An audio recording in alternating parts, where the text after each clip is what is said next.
Hello বন্ধুরা, পিয়াস কিচেনে আমার সকল বন্ধুদের স্বাগত জানাই। রোববার মানেই সবার বাড়িতে চিকেন নালে মাটন হয়, ম্যাক্সিমাম বাড়িতেই চিকেন হয়। আমার বাড়িতেও যেমন চিকেন হয়, তাই রোজ একঘেয়েমি চিকেন খেয়ে খেয়ে বোরিং হয়ে গিয়ে আজকে ভাবলাম বাচ্চাদের জন্য একটা অন্যরকম রান্না করে দিই। এই রান্নাটা আমি একজনের কাছ থেকে শিখেছি, আমাদের প্রবাসী ঘরকন্যা মুহাদির কাছ থেকে। এর নাম চিকেন চাঙ্গেজি। চলো দেখে নিই কীভাবে বানাচ্ছি। এখানে আদা রসুন আর লঙ্কা দিয়ে একটা পেস্ট বানিয়ে নিয়েছি। মাংসটা ভালো করে ধুয়ে নিই, অনেকটা পরিমাণ টক দই পেস্ট আর তোমার হলুদ আর কাশ্মীরি লঙ্কা গুঁড়ো দিয়ে ভালো করে ম্যারিনেট করে 4-5টা ঘন্টা কিন্তু ঢেকে রেখে দিতে হবে। দেখো ম্যারিনেট করে ঢেকে রেখে দিলাম। এরপর কড়াইতে সাদা তেল গরম করে নিয়ে পেঁয়াজটা কিন্তু ভেজে নেব। এখানে পেঁয়াজটা কিন্তু অনেকটা পরিমাণেই লাগবে, আর তোমাদের বলে রাখি রসুনটাও তোমাদের অনেকটাই বেটে রাখতে হবে। দেখো পেঁয়াজটা দিয়ে ভালো করে কিন্তু আমি ভেজে নেব। পেঁয়াজটা কিন্তু কড়া ভাজবো না, মিডিয়াম ভেজে একটা পাত্রে রেখে দেব, তাতে পেঁয়াজটা ঠান্ডা হয়, পরে আমাদের কাজে লাগবে। দেখো ওই কড়াইতেই আবারও অনেকটা পরিমাণ সাদা তেল গরম করে নিয়েছি। সাদা তেল গরম করে নিয়ে এক এক পিস করে দেখো মাংসের পিসগুলো সব আমি দিয়ে দিচ্ছি। এই রান্নাটা কিন্তু সাদা তেলেই করো, সর্ষের তেলে করো না, সাদা তেলেই এই রান্নাটা করতে হবে। যাই হোক, সব মাংসগুলো দেখো আমি একে একে দিয়ে নিচ্ছি। এই সময় কিন্তু গ্যাসের ফ্লেমটা মিডিয়াম করেই মাংসের পিসগুলো দেব। দেখো সব মাংসের পিসগুলো কিন্তু আমি এক এক করে দিয়ে নিলাম, কিন্তু এখানে যে মাংসের যে গ্রেভিটা থাকবে সেটা কিন্তু দেব না। দেখো আমি রেখে দিয়েছি, এটা আমি পরে দেব। এরপর কিন্তু গ্যাসের ফ্লেমটা একটু মিডিয়াম করে দেবো। মিডিয়াম করে দিয়ে মাংসটা একটু দেখো নেড়েচেড়ে নেব। মাংসটা নাড়তে চাড়তেই দেখবে অনেকটা পরিমাণ জল বেরোচ্ছে, ঠিক ওই সময় কিন্তু গ্রেভিটাও তোমরা দিয়ে দেবে।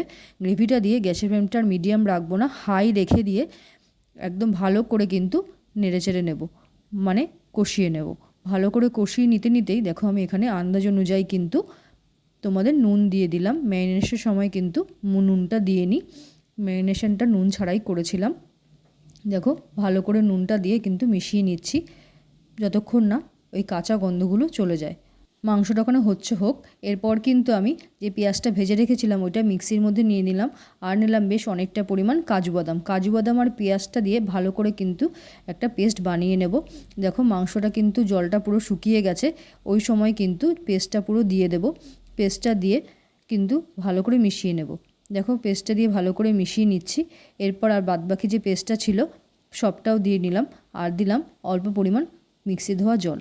দেখো মিক্সি ধোয়া জলটা দিয়েও কিন্তু ভালো করে মিশিয়ে নিচ্ছি। এই সময় কিন্তু গ্যাসের ফ্লেমটা কিন্তু একদম মিডিয়াম করে দেবো, হাই রাখবো না।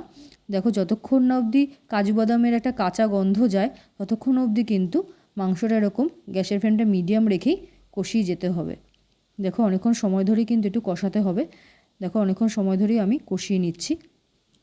অনেকক্ষণ সময় ধরেই কষিয়ে নেওয়ার পর কিন্তু আমি এখানে দিয়ে দিলাম পরিমাণ মতো গরম জল। তোমরা কিন্তু ঝোলটা আন্দাজ বুঝেই দিও, এটা কিন্তু ঝোল ঝোল হবে না, গ্রেভি হবে, তাই জলটা তোমরা আন্দাজ অনুযায়ী দিও।